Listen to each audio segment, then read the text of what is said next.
বিবাহ বিচ্ছেদের পর পুরুষটির মনের কথা।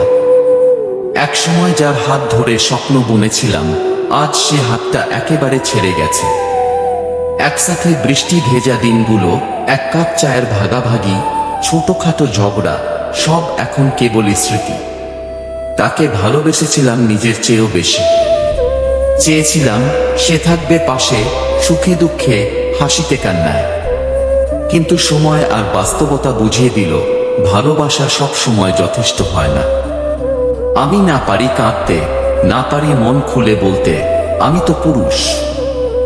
সবাই ভাবে পুরুষদের কষ্ট হয় না, কিন্তু রাতের নিস্তব্ধতায় যখন ঘরের নিঃসঙ্গ দেয়ালগুলো চোখে পড়ে, তখন বোঝা যায় কতটা ফাঁকা হয়ে গেছে।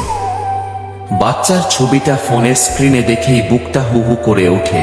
সে এখন মায়ের কাছে, আর আমি শুধু ফোন করলেই আব্বু।